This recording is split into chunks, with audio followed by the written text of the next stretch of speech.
ठीक है। देखो, अब यहाँ पे बेस इफ़ेक्ट क्या होता है? बेस इफ़ेक्ट का मतलब हमें समझ आता है कि हम कुछ भी कैलकुलेट करने के लिए, कोई भी बढ़ोतरी यहाँ पे कैलकुलेट करने के लिए एक यहाँ पे कांस्टेंट वैल्यू लेते हैं। वो क्या होती है? हमारी बेस ईयर से रिलेटेड होती है। ठीक है?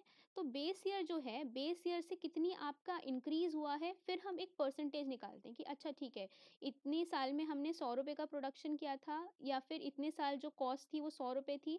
अब यहाँ पे अगले साल क्या हो गया है, ₹150 हो गई है। ठीक है? तो ये हमारा यूजुअली होता है, हम एक रेफ़रेंस पीरियड लेते हैं। ठीक है?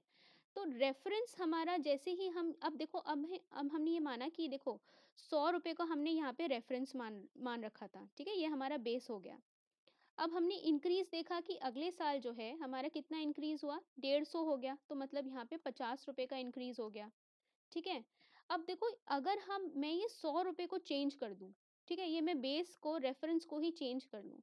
मैं मानूँ यहाँ पे कि ₹90 जो है ये यहाँ पे बेस हो गया मेरा। क्या मैंने यहाँ पे बेस छोटा कर दिया? अब मैं यहाँ पे देखूँगी कि यहाँ पे अगर मैं अगले साल देखूँगी बढ़ोतरी कितनी हुई है 150 की हुई है। लेकिन यहाँ पे 50 की जगह कितनी हुई है? ₹60 हुई है ना? तो सिर्फ़ बेस ईयर चेंज करने से, बेस चेंज करने से ही क्या होता है, अगर आप रेफ़रेंस ही चेंज कर दो तो पूरा जो आउटपुट यहाँ पे जो चेंज आता है, जो यहाँ पे चेंज आ रहा है, वो ही पूरा बदल जाता है। इसको हम क्या कहते हैं? बेस इफ़ेक्ट कहते हैं। ठीक है? कि एक्चुअल में यहाँ पे कुछ चेंज नहीं हुआ है। क्या आप बताओ, यहाँ पे ₹150 इस समय भी बन रहा है, ₹150 का वैल्यू इस समय भी बन रहा है। ठीक है? एक्चुअल में कुछ यहाँ पे इंक्रीज़ हो रहा है? नहीं। लेकिन हम यहाँ पे +10 देख रहे हैं, क्यों? क्योंकि हमने यहाँ पे -10 कर दिया था, बेस को हमने छोटा कर दिया। ठीक है? बेस बदल दिया। जब हम बेस बदल देते हैं, तो बेस को बदलने की वजह से हमारा ये डिफ़रेंस है, कुछ डिफ़रेंस क्रिएट होता है। ठीक है? तो इसको हम क्या बोलते हैं? बेस इफ़ेक्ट बोलते हैं। ये इतना समझ आया? ये मैंने बहुत जेनेरिक बताया कि बेस इफ़ेक्ट क्या होता है। अब मैं उसको यहाँ पे इन्फ्लेशन और इसमें कंपेयर करके बताऊँगी कि जीडीपी में बेस इफ़ेक्ट क्या होता है और इन्फ्लेशन में क्या होता है। ठीक है? ये समझ आया? ठीक है। अब देखो इन्फ्लेशन में आपका बेस ईयर क्या होता है, मैंने पहले यहाँ पे सरकार क्या करती थी, पहले यहाँ पे 2004 लेती थी बेस ईयर। अब क्या होगा, यहाँ पे बेस ईयर जो था वो यहाँ पे चेंज कर दिया था। कितना चेंज किया था? यहाँ पे डब्ल्यूपीआई के केस में 2011-12 लिया था और यहाँ पे सीपीआई के केस में क्या था? हमारा 2012 था। तो अब देखो यहाँ पे इन्होंने बेस ईयर कर दिया चेंज। तो आपका जो आउटपुट निकल के आएगा, वो भी आपका बेस इफ़ेक्ट की वजह से अलग आएगा। वो एक्चुअल वहाँ पे नहीं डिफ़रेंस दिखा रहा होगा। लेकिन वहाँ पे क्या होगा, बेस इफ़ेक्ट यहाँ पे देखा जाएगा। अब ये बेस इफ़ेक्ट देखो क्लियरली देखते हैं कि ये यहाँ पे क्या होता है। देखो अगर मैं यहाँ पे केस 1 यहाँ पे समझूँ, ठीक है? एक यहाँ पे केस 2 देखते हैं, एक केस 1 देखते हैं। बेस ईयर हम नॉर्मल लगाएँ और बेस ईयर चेंज करने के बाद। देखो, अगर यहाँ पे मैं देखूँ कि 2000 फॉर एग्ज़ाम्पल मैं यहाँ पे इन्फ्लेशन की बात कर रहे हैं अभी हम, ठीक है? Inflation rate. देखो अगर मैं यहाँ पे जनवरी 2017 का डेटा लेती हूँ, ठीक है? और मैं यहाँ पे लेती हूँ जनवरी 2018 का डेटा, ठीक है? मान लो कि यहाँ पे जनवरी 2017 में आपका कितना इन्फ्लेशन था? मतलब सीपीआई की मैं बात कर रही हूँ। मान लो कि यहाँ पे सीपीआई की वैल्यू जो थी, वो यहाँ पे थी 110, ठीक है? 110 आपकी वैल्यू थी। अब हमें पता है कि इन्फ्लेशन जो हम कैलकुलेट करते हैं वो ईयर ऑन ईयर बेसिस होता है। उसी समय के पिछले साल की हम जनवरी की वैल्यू देखेंगे, इस साल की जनवरी वैल्यू को और हम सब्ट्रैक्ट करते हैं, ठीक है? इन्फ्लेशन क्या होता था? इन्फ्लेशन का जब हम रेट निकालते थे, तो हम इस साल की करंट ईयर की हम देखते थे, माइनस प्रीवियस ईयर की देखते थे, उसको प्रीवियस ईयर से डिवाइड करके इंटू 100 करते थे, ठीक है? तो अब देखो यहाँ पे बेस इफ़ेक्ट कैसे काम करेगा। अब यहाँ पे मुझे इस जनवरी के 2018 का हमें सीपीआई मान लो कि यहाँ पे दे रखा है 120, ठीक है? इन्फ्लेशन का यहाँ पे यूनिट कितना आया? चेंज कितना हो रहा है? पहले यहाँ पे 110 था, यहाँ पे अब हो गया है अगले साल ₹10 की बढ़ोतरी हो गई है, ठीक है? यहाँ पे 10 यूनिट का चेंज आया। ये समझ आया?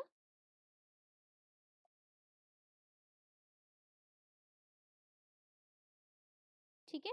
अब देखो यहाँ पे चेंज कितना आ रहा है? 10 यूनिट का आ रहा है, ठीक है? तो अब देखो यहाँ पे अगर मुझे यहाँ पे इन्फ्लेशन रेट निकालना है, ठीक है। तो इन्फ्लेशन रेट जब मैं निकालूंगी तो कितना होगा, 120 में से मैं माइनस कर दूंगी मेरा 110, ठीक है। इसको मैं डिवाइड करूंगी 110 से इंटू 100 कर दूंगी, तो ये अराउंड यहाँ पे आएगा कुछ 9% के, हाँ कुछ 9% के आसपास, हाँ 9.09% जो है ये आएगा, ठीक है। इतना मेरा इन्फ्लेशन रेट आ रहा है इस साल 2018 में जनवरी के महीने में। अब देखो यही मैंने क्या किया, अब मैंने क्या किया, अब मैंने बेस ईयर बदल दिया, ठीक है। रेफरेंस पीरियड जो मैं ले रही थी वो मैंने बदल दिया। उससे क्या होगा, अगर मैं लेती हूँ यहाँ पे मार्च में, मार्च 2018 का डेटा कंपेयर करती हूँ और मैं मार्च 2019 का लेती हूँ, ठीक है। इसमें आप मान लो कि मैंने यहाँ पे बेस ईयर चेंज कर दिया तो वैल्यूज भी यहाँ पे बदल जाएंगी। तो वैल्यूज यहाँ पे कैसे बदलेगी, यहाँ पे आप मानो कि मार्च में 2018 में 180 रुपये जो था वो सीपीआई था, और यहाँ पे 2019 में कितना है, 190 रुपये का डिफरेंस। देखो यहाँ पे कितने रुपए का आ रहा है, 10 रुपए का, 10 यूनिट का यहाँ पे डिफरेंस आ रहा है। यहाँ पे भी 10 यूनिट का डिफरेंस आ रहा है, मतलब महंगाई जो है यहाँ पे 10 यूनिट की ही बढ़ रही है, ठीक है। लेकिन इन्फ्लेशन रेट देखो, इन्फ्लेशन रेट कितना आएगा, 190 में से, हाँ 190 में से 180 माइनस किया, 180, ये पूरा अगर हम इसको वैल्यू को कैलकुलेट करेंगे तो कितना आएगा, 5 पॉइंट समथिंग, 5.5 करके कुछ आएगा, ठीक है। अब देखो कि यहाँ पे भी जो महंगाई है वो, पर यहाँ पे भी आपकी 10 यूनिट बढ़ी, ठीक है। आपकी वैल्यू तो बढ़ रही है, सेम वैल्यू बढ़ी है, लेकिन इन्फ्लेशन रेट देखो, यहाँ पे सरकार क्या बोलेगी, हमने इन्फ्लेशन रेट यहाँ पे कम किया है, पहले यहाँ पे 9 पॉइंट हुआ करता था, महंगाई बहुत थी, लेकिन अब मैंने बेस ईयर चेंज कर दिया, तो यहाँ पे इन्फ्लेशन रेट अपने आप ही बेस इफेक्ट की वजह से क्या हुआ, कम आ गया। बट क्या यहाँ पे एक्चुअल महंगाई यहाँ पे सेम नहीं रही। फोकस के साथ यहाँ पे सुनना, ठीक है। तो ये जो आपका एक्चुअल आउटपुट में कुछ यहाँ पे डिफरेंस नहीं आ रहा है, लेकिन यहाँ पे क्या हो रहा है, बेस रेफरेंस पीरियड चेंज करने की वजह से ये वैल्यूज जो हैं ये बदल जाती हैं, ठीक है। यहाँ पे इसीलिए ये जो पूरा वैल्यू है, इन्फ्लेशन रेट की जो वैल्यू है ये यहाँ पे चेंज आ रही है, तो मतलब यहाँ पे महंगाई कम नहीं हुई है, 9% से 5% यहाँ पे कम नहीं हुई है, मतलब यहाँ पे बेस की वजह से यहाँ पे कम हुई है, एक्चुअल नहीं कम हुई है, ठीक है। इसको हम बोलते हैं बेस इफेक्ट ऑन इन्फ्लेशन। समझ आ गया ये, ठीक है, ओके, ठीक है। थोड़ा सा समझने में टाइम लगेगा, लेकिन ठीक है, मैं रिकॉर्ड कर रही हूँ इसको, देख लेना दोबारा से वीडियो, ठीक है। ओके, अब देखो मैं अगर यहाँ पे जीडीपी की बात करती हूँ, ये इन्फ्लेशन पे यहाँ पे तरीका आ गया। अब हमने पता है कि बेस इफेक्ट का यहाँ पे जीडीपी पे क्या असर पड़ेगा। जीडीपी पे देखो किस तरीके से पड़ेगा आपका, देखो अब हम जीडीपी कैसे कैसे कैलकुलेट करते हैं, एक तो हम यहाँ पे जीडीपी निकालते हैं, ठीक है। एक हम क्या निकालते हैं, जो हम यहाँ पे देखते हैं कि हमारी जीडीपी ग्रोथ कितनी है, 7% या 8% है, वो हमारी परसेंटेज में होती है, वो ग्रोथ होती है। तो जो ये जीडीपी की वैल्यू निकालते हैं वो तो हम यहाँ किस पे निकालते हैं, बेस ईयर को रेफरेंस मान के निकालते हैं। इतना पता है कि हमने इसको एक रेफरेंस पीरियड पे ही तो निकालेंगे जीडीपी, ठीक है। जैसे हम क्या निकाल रहे थे, सीपीआई और डब्ल्यूपीआई भी एक, जो हम डब्ल्यूपीआई है इसको भी हम एक रेफरेंस पीरियड पे है, बेस ईयर पे ही हम कैलकुलेट कर रहे थे, ठीक है। 5 साल में यूजुअली जो है बेस ईयर आपका चेंज होता है, तब तक तो हम एक बेस ईयर मान के चलते हैं, ठीक है। लेकिन हम इस केस में भी जब हम आपका इन्फ्लेशन निकाल रहे थे, परसेंटेज जब निकाल रहे थे, तो हम क्या कर रहे थे, ईयर ऑन ईयर बेसिस पे ले रहे थे, है ना, करंट प्राइसेस पे ले रहे थे। जीडीपी में भी क्या होता है, जब हम ग्रोथ, तो ग्रोथ का जब परसेंटेज निकालते हैं, ठीक है, तो हम किस बेसिस पे लेते हैं, क्वार्टर टू क्वार्टर लेते हैं, ठीक है। जैसे कि इसमें हम जनवरी 2018 का डेटा ले रहे थे, अगर हमें जनवरी 2018 का निकालना है तो हम उसको कंपेयर करेंगे किसका, जनवरी 2017 से, ठीक है। और ये जो डेटा है ये ऑलरेडी, जो इसका सीपीआई का डेटा है वो ऑलरेडी बेस ईयर पे कैलकुलेट कर रखा है। सेम लॉजिक जो है जीडीपी पे लगाओ, मेरा जीडीपी का डेटा ऑलरेडी हर साल का बेस ईयर के हिसाब से निकला हुआ है, लेकिन मुझे अगर ग्रोथ निकालनी है तो मैं पिछले साल का कंपेयर करके निकालूंगी ना। मैं 4 साल पहले की ग्रोथ क्यों निकालूंगी जब मैंने बेस ईयर पे पहले से ही जीडीपी का वैल्यू निकाल रखा है। समझ आया।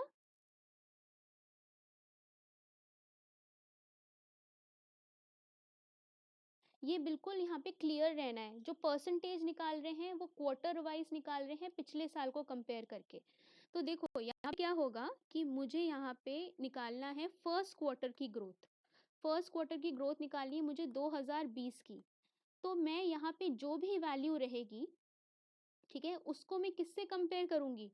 मैं फर्स्ट क्वार्टर को कंपेयर करूंगी 2019 के डेटा को।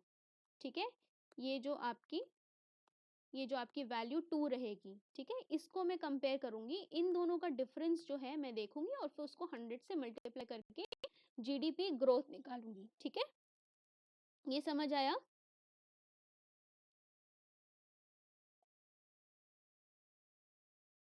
स- ठीक है, अब देखो यहाँ पे क्या हुआ। अब इमेजिन करो बेस इफेक्ट यहाँ पे अब क्या हो रहा है कोविड के टाइम पे। क्यों जो अभी अभी बता रहे हैं कि यहाँ पे हाईएस्ट ग्रोथ देखी जा रही है 20%। ये हाईएस्ट ग्रोथ होके भी हाईएस्ट क्यों नहीं है? ठीक है, अब देखो इजी लैंग्वेज में मैं आपको समझाती हूँ कि क्या होता है। देखो बेस इफेक्ट अब कोविड के बाद ये क्या मतलब, इसका असर क्या पड़ा। देखो मानो कि यहाँ पे 2019 में, ठीक है, ऐसी सिली सा एग्जांपल लेती हूँ लेकिन इजी इजी वैल्यूज ले रही हूँ ताकि आपको समझ आए। ठीक है, देखो 2019 में क्वार्टर वन में हमारा जो जीडीपी का आउटपुट था, अब याद रखो जीडीपी का आउटपुट बता रही हूँ मैं कि जीडीपी कितनी है, परसेंटेज नहीं बता रही हूँ।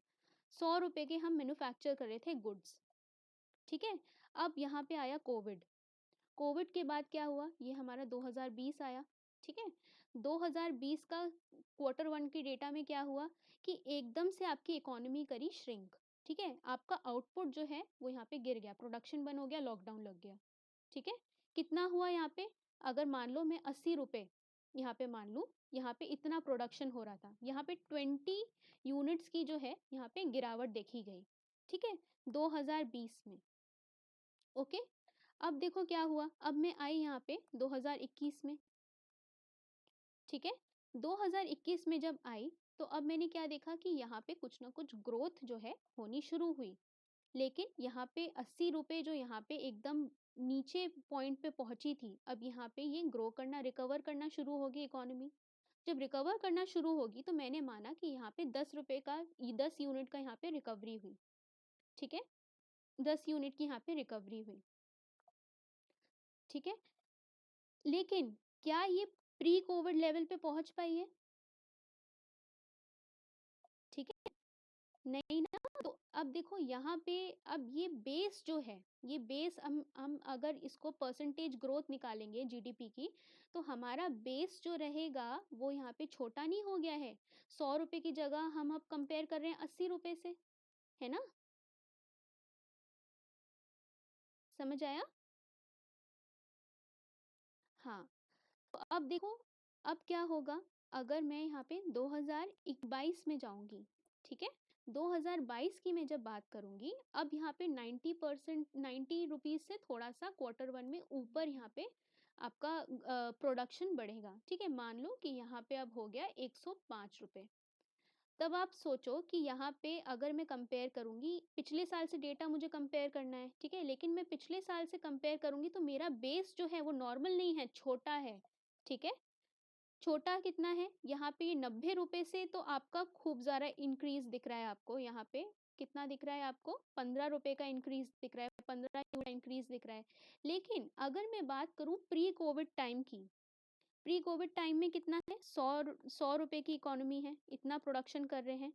तो 100 रुपए से कितना इंक्रीज हुआ है, 5 का इंक्रीज हुआ है, 5 यूनिट का इंक्रीमेंट हुआ है। ये समझ आया कि ये एक जो आपका 15 यूनिट जो बढ़ रही है, ये किस वजह से बढ़ी है, ये बेस इफेक्ट की वजह से बढ़ रही है। सॉरी सॉरी सॉरी, ये जो इस 15 यूनिट जो बढ़ी है, 15 यूनिट में जो 10 यूनिट हैं ये बेस इफेक्ट नहीं ला रहे हैं। समझ आया? है ना, ये यहाँ पे बेस ही छोटा हो गया है, उसकी वजह से हम उसको कंपेयर करके बोल रहे हैं। और जो 5 यूनिट जो बढ़ी हुई है, ठीक है, अब हमें एक्चुअल पता चला है कि 100 रुपए जो हम आइडियल मान के चल रहे थे पहले कांस्टेंट प्राइसेस पे, उससे 5 रुपए अब अधिक थोड़ा सा बड़ा है। मतलब 5 रुपए जो है वो क्या रहेगा हमारा, रियल वाला ग्रोथ रहेगा।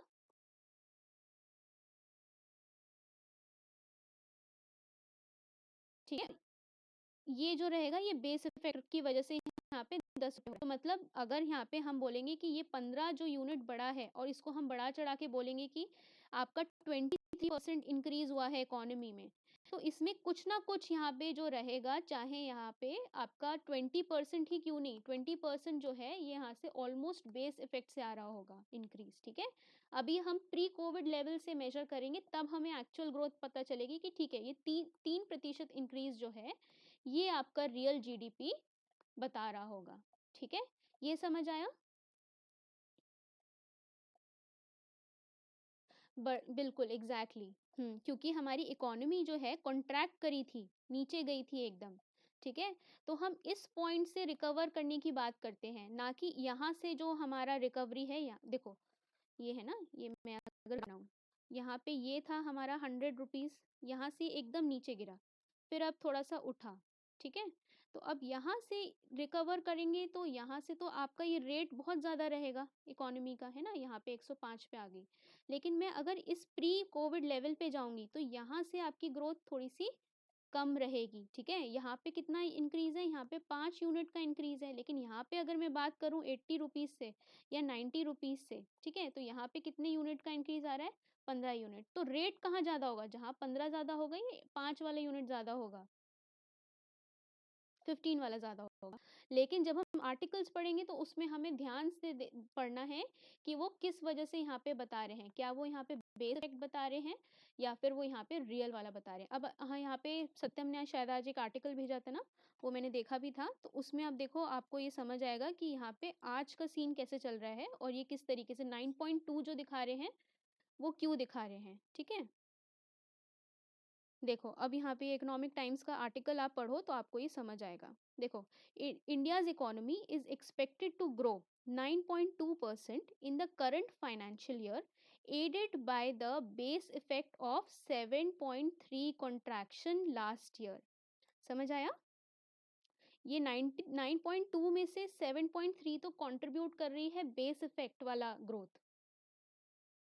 ठीक है, the strong growth will lift the real gross domestic product. अब यहाँ पे रियल जीडीपी की बात हो रही है, वो कितनी है यहाँ पे, 1.3%। समझ आया कि हमारी एक्चुअल ग्रोथ कितनी हो रही है, 1.3% हो रही है प्री कोविड लेवल से। ठीक है, और हम अगर छोटे बेस की बात करते हैं, बेस इफेक्ट की वजह से यहाँ पे 7.3% कॉन्ट्रीब्यूट हो रहा है। इन दोनों को हम जोड़ेंगे, रियल जीडीपी को और यहाँ पे बेस इफेक्ट की जो ग्रोथ हो रही है, इन दोनों को जोड़ के फिर हमारा आ रहा है कितना, 9.2% की ग्रोथ। ठीक है, ये समझ आया? ठीक है, बेस इफेक्ट मत भूलना, बहुत बेस इफेक्ट न्यूज में है। ठीक है, और इस पे यहाँ, हाँ जी हाँ जी,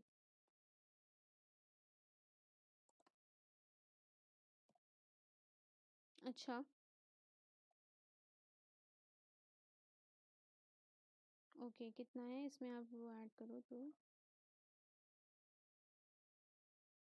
ठीक है, तो ये प्री कोविड लेवल पे दे रखा होगा, लेकिन इसमें मैं आपको ये बताना चाह रही हूँ कि यहाँ पे 7.3% जो है ये यहाँ पे बेस इफेक्ट की वजह से इंक्रीज देखा गया है। और इसमें से अगर माइनस कर दोगे, कितना माइनस से 9.2 में से माइनस करो, कितना आएगा,